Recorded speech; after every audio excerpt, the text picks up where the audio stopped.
Hello friends, welcome to my channel the earth and heart. Last episode में मैं आपको ले गई थी सोलन शहर घुमाने और माँ शूलिनी के दर्शन कराने। अब आगे नेक्स्ट मॉर्निंग भी हम जल्दी जल्दी उठ गए और नहा धोकर तैयार होकर ब्रेकफास्ट कर लिया। लास्ट डे घूम घूम के थोड़ा टायर्ड हो गए थे, तो हमने रूम में ही ब्रेकफास्ट करने का डिसीजन लिया और चूज़ किया पूरी सब्ज़ी एंड गरम गरम चाय अदरक वाली। बहुत ही टेस्टी था। हम सबको बहुत मज़ा आ रहा था क्योंकि सुबह की जो धूप है वो छन कर बेड तक आ रही थी, रूम तक आ रही थी और उसी धूप में बैठ बैठ के हम लोग ब्रेकफास्ट कर रहे थे। प्रज्ञा थोड़ा लेट उठी। हम लोगों ने तब तक खाना शुरू कर दिया था। जब प्रज्ञा उठ रही थी, ब्रश कर रही थी, वो जल्दी जल्दी ब्रश करके आ गई बिकॉज़ उसको भी मन हो रहा था इन पूड़ियों का चेहरा देखते ही खाना खाने की। देख सकते हैं कितना सुंदर धूप और मेरा फेवरेट बैल्कनी से दिखने वाला वो रास्ता जो आपने थोड़ी देर पहले देखा है क्लिप में। पगडंडी जैसा हल्का फुल्का रास्ता, पहाड़ी रास्ता, वो मुझे बहुत पसंद है। अगर मैं नेक्स्ट टाइम भी वहाँ पे गई सोलन में तो I will surely choose this room only. तो आज के लिए हमने चुन लिया था जटोली महादेव का मंदिर। जटोली महादेव मंदिर एशिया का सबसे ऊंचा शिव मंदिर है। चारों तरफ हरे भरे पहाड़ और पाइन के जंगल, बीच बीच में झांकता हुआ हिमालय पहाड़। पता नहीं कितने लोग आए होंगे, गए होंगे, पता नहीं कितनी सभ्यताएं बदली होंगी,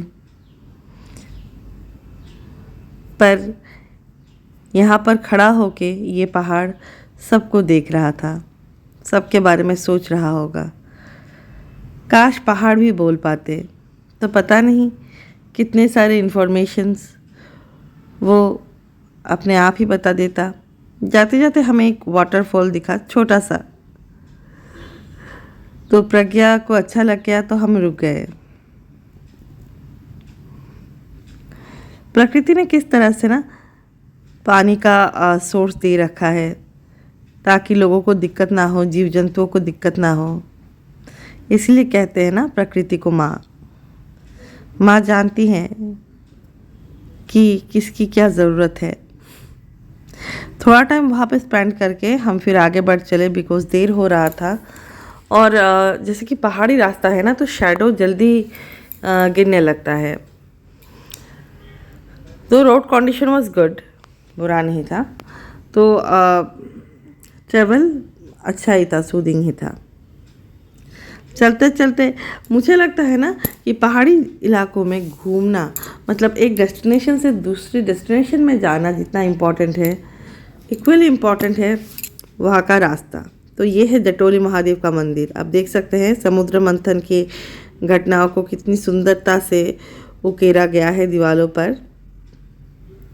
देव और दानव मिलके समुद्र मंथन कर रहे हैं। दिख रहा है कि समुद्र मंथन से जो हलाहल विष उठा था वो शिव जी ग्रहण कर रहे हैं। और उसके बाद सेकंड वाली में आप देख सकते हैं कि किस तरह से मोहिनी रूप धारण किया है भगवान विष्णु ने। ये जो कथाएं हैं, ये कथाएं हमारे भारत की संस्कृति का स्रोत हैं और ये कथाएं हमें इतना ज़्यादा नॉलेज देती हैं और इसीलिए शायद आज भी बच्चों से लेकर बड़े तक इन कथाओं में खो जाते हैं। तो ये है मेन एंट्रेंस, पास में जूता घर जहाँ पे हमने अपने शूज़ रख दिए। ये बाहर से आप देख सकते हैं कितना सुंदर मंदिर है, अंदर तो और भी ज़्यादा सुंदर है। ये हमारी एंट्री हुई। जटोली महादेव के साथ जुड़ी हुई बहुत सारी कहानियाँ हैं, मान्यताएँ हैं। आइए मैं आपको सुनाती हूँ। कहते हैं इस मंदिर में साक्षात शिव जी का वास है। लोक कथाओं के अनुसार एक बार शिव जी जब कैलाश की ओर यात्रा कर रहे थे तो बहुत ज़्यादा थक गए थे। तो अपनी थकन को दूर करने के लिए उन्होंने ये जगह चुनी थी। कहते हैं जैसे कि शिव जी तब विश्राम की मुद्रा में यहाँ पर बैठे हुए थे तो उन्होंने अपनी जटाएं खोल दी थी और महादेव की जटाओं से यहाँ का नाम पड़ा जटोली। यहाँ पे बहुत सुंदर गणों की मूर्ति बनी हुई है और जो मूल मंदिर है वो भी बहुत ही सुंदर है। ओम नमः शिवाय, ओम नमः शिवाय, ओम नमः शिवाय, ओम नमः शिवाय, ओम नमः शिवाय, ओम नमः शिवाय, ओम नमः शिवाय, ओम नमः शिवाय, ओम नमः शिवाय, ओम नमः शिवाय, ओम नमः शिवाय। मंदिर की दिव्यता ने मुझे इतना ज़्यादा आकर्षित कर लिया था कि मैं ओम नमः शिवाय का जाप कर करके ही चल रही थी और सच मानिए ये हो भी रहा था सबकॉन्शियसली। मैं अब एडिट करने बैठी तब मुझे पता चला कि अरे मैं तो पंचाक्षरी का जाप कर रही थी। लोक कथाओं के अनुसार महादेव ने जब अपनी जटाएं खोली तब उससे एक तेजो राशि निर्गत हुई।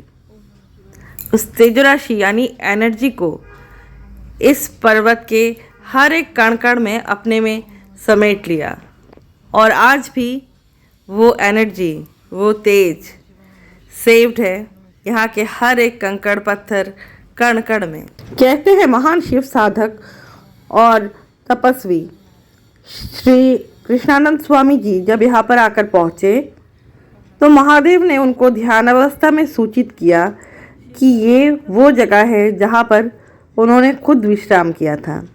इस बात को जानकर कृष्णानंद स्वामी जी ने यहाँ पर महादेव की छोटी सी मंदिर की प्रतिष्ठा की और सालों यहाँ पर अपनी तपस्या भी की। कहते हैं वो जब यहाँ पे आए थे तो पानी का सोर्स नहीं था इस पहाड़ी पर। उन्होंने अपने तपस्या के माध्यम से शिव जी को प्रसन्न किया और यहाँ पे जन्म हुआ एक जलकुंड का।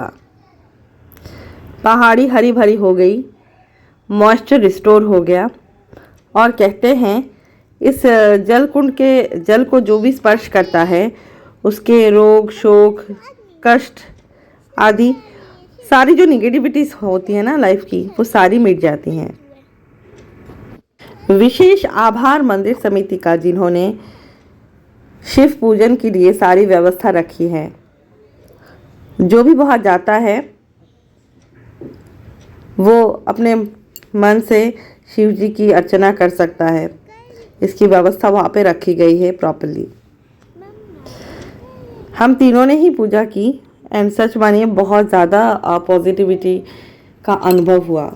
ये जो वीडियो क्लिपिंग आप देख रहे हैं ये मंदिर के अंदर स्थापित त्रिदेव मंदिर है जिसमें ब्रह्मा, विष्णु और महेश तीनों स्थापित हैं। यहाँ से निकल के हम थोड़ा और आगे बढ़ें तो हमें एक बहुत ही सुंदर शिवलिंग दिखे और सामने एक बक्सा जैसा था जिसमें ताला लगा हुआ था। उसके नीचे से पानी को हमने निकलते देखा। पता चला ये जो बक्सा जैसा है वो एक्चुअली प्राचीन गुफा का रास्ता है। कहते हैं इसी के अंदर वाले रास्ते से जाकर स्वामी कृष्णानंद परमहंस जी ने तपस्या की थी और लोक कथाओं के अनुसार इसी रास्ते से होकर जो गुफा है वहीं पे महादेव ने भी विश्राम किया था। लोक परंपरा के अनुसार ये वही पानी है जो रोग शोकों से लोगों को मुक्त करती है, जिसके बारे में मैंने पहले मेंशन किया था। ये जो आप पत्थरों के ऊपर पत्थर वाला स्ट्रक्चर देख रहे हैं इनको कहते हैं मन्नत के घर। कहते हैं कि जो ऐसे 5-7 पत्थर एक के ऊपर एक टिका कर महादेव को ऐसा घर बना के देता है उसके जीवन में अपना असली घर बनाने का सपना सच्ची हो जाता है। मंदिर के साथ ये मान्यता भी है यहाँ के जो हर एक पत्थर है उनको अगर आप कान में लगाओ तो डमरू की आवाज़ आती है। कहते हैं महादेव ने जब डमरू बजाई थी विश्राम के समय उसकी आवाज़ संचित हो गई थी यहाँ के कंकड़ पत्थरों के अंदर, जो आज भी सुनाई दे रही है। बहुत ही भव्य जगह है, एकदम खुला सा, शांत सा, दिव्य सा, एनर्जी से भरपूर। मुझे पता ही नहीं चला कि 2 घंटे कैसे स्पेंड हो गए। अब समय था माता अन्नपूर्णा के मंदिर दर्शन के लिए। काफ़ी सीढ़ियाँ हैं, सीढ़ियों को चढ़ के जाना होता है माता अन्नपूर्णा के मंदिर। वो भी बहुत खुला है, छत जैसा है पूरा, क्योंकि काफ़ी ऊपर है और वहाँ से जो जटोली महादेव मंदिर का प्रांगण है वो बहुत क्लियरली दिखता है। तो हम जब गए अन्नपूर्णा मंदिर का लॉक लगा हुआ था, 2 माता अंदर विजिबल थी। बहुत ही सुंदर प्रतिमा, देख के एकदम मन भर गया। एंड वही एनर्जी का स्रोत, भगवान और भगवती एक साथ, शिव और शक्ति एक साथ, हम सब का रक्षण करते हुए। अगर आप जटोली महादेव जा रहे हैं तो आई सजेस्ट कि पब्लिक ट्रांसपोर्टेशन के ऊपर भरोसा ना करें, अपना कार या फिर कार हायर करके ज़रूर जाएं। पार्किंग लोकेशन अच्छा है, पार्किंग जोन काफ़ी बड़ा है।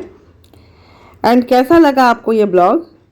Please like, share, comment and subscribe to my channel. Stay blessed. हर हर महादेव।